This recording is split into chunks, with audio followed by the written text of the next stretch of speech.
Hello friends, good afternoon সবাইকে। অনেকদিন পর চলে এলাম আবার একটা নতুন মিনি ব্লগ নিয়ে। যা গরম পড়েছে এই গরমে তোমরা সবাই কেমন আছো কমেন্ট করে জানিও। এই গরমের মধ্যেই দুপুরবেলা আজ মাসি, মেসো, বাবা, ভাই, করুণা সবাইকে নিয়ে যাচ্ছি আমাদের সোনারপুরের রাজপুর বিপত্তারিণী মন্দিরে। এর আগে অনেকবার যাবো করে মাসি মেসোকে নিয়ে যাওয়া হয়ে ওঠেনি, তবে গতকালই মাসি আর মেসো আমাদের বাড়িতে এসেছে, তাই আজ আমরা ঠিক করেছিলাম সবাই মিলে যাব মায়ের কাছে পুজো দিতে। সেই মতো আমরা অটোওয়ালা দাদাকে দুপুর 3টে নাগাদ আসতে বলেছিলাম। দাদাও ঠিক টাইম মতো চলে এসেছিল। তারপরে সবাই মিলে চললাম বিপত্তারিণী মন্দিরে পুজো দিতে। যাওয়ার পথে আমরা একটু অবাক জল্পনে দাঁড়িয়েছিলাম কিছু মিষ্টি নেওয়ার জন্য, কারণ মন্দিরের সামনে যে মিষ্টি দোকানগুলো, ওখান থেকে বেশ কয়েকবার মিষ্টি কিনে পুজো দিয়েছি, তবে আমাদের ঠিক মিষ্টিগুলো পছন্দ হয় না। তাই ঠিক করেছিলাম বাড়ি থেকে যাওয়ার সময় মিষ্টি, ধূপ, মোমবাতি সমস্ত কিছু কিনে নিয়ে যাব। তাই বাড়ি থেকে আসার সময় ধূপ, মোমবাতি আর রাস্তা থেকে তো মিষ্টি কিনেই নিয়েছিলাম। মাও বুদ্ধি করে একটা ঝুড়ি পাঠিয়ে দিয়েছিল সঙ্গে। তাই মন্দিরে পৌঁছে জুতো রেখে হাত মুখ ধুয়ে ভাই আর মাসি মিলে ডালাগুলো সুন্দর করে সাজিয়ে নিচ্ছে। আর আজ যেহেতু শনিবার নয়, তাই মন্দিরের চারিপাশটা বেশ ফাঁকা ফাঁকা ছিল। যদিও এখন ওই দুপুর 3:30 মতো বাজে, তাই চারিপাশটা এতটা ফাঁকা। আস্তে আস্তে ভিড় হয়ে যাবে। তবে শনি মঙ্গলবার একটু বেশি ভিড় হয়,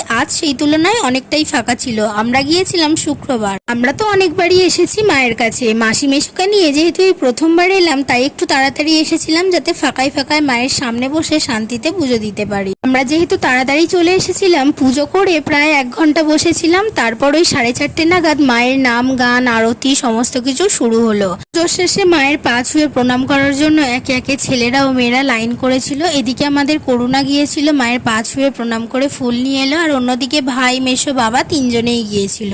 এই মায়ের মন্দিরে একটা কথা খুব প্রচলিত আছে, মায়ের চোখের দিকে তাকিয়ে নিজেদের দুঃখ কষ্টের কথা জানালে মা কখনো তাকে খালি হাতে ফেরায় না। কথাটা কতটা সত্যি জানি না, তবে এটা ঠিক। মায়ের কাছে গিয়ে কখনো খালি হাতে ফিরে আসিনি। মনে যতই দুঃখ কষ্ট সংশয় থাক না কেন, মায়ের কাছে গেলে মনে এক আলাদাই শান্তি নিয়ে বাড়ি ফিরি। যাই হোক, তোমাদের সাথে তো অনেক কথাই শেয়ার করলাম। তোমরা কারা কারা সোনারপুর থেকে আমার ভিডিওটা দেখছো আর কারা কারা এই মন্দিরে এসেছো অবশ্যই একটা কমেন্ট করে জানিও। পুজো দিয়ে বাইরে বেরিয়ে সিঁদুরের টিপ পরে এখন আমরা সবাই মিলে চলে এসেছি রত্নাবেদীর সামনে ধূপ মোমবাতি জ্বালানোর জন্য। মন্দিরের একটা জিনিসই আমার খুব ভালো লাগে, কেউ তোমার কাছে 1 টাকাও চার্জ চাইবে না। সেটা তুমি জুতো রাখো কিংবা গাড়ি রাখো। অন্যান্য মন্দিরে এই জিনিসটা আমি দেখেছি, এখানে তুমি খুশি হয়ে মাকে যা দেবে ওরা সেটাই নেয়। লোক সুষ্ঠুভাবে পুজো দিয়ে মায়ের অনেক আশীর্বাদ নিয়ে বাড়ির পথে রওনা দিলাম। আজকের ভিডিও কেমন লাগলো অবশ্যই জানিয়ে, ভালো লাগলে লাইক অ্যান্ড সাবস্ক্রাইব করে দিও। কমেন্টে সবাই জয় মা বিপত্তারিণী বলে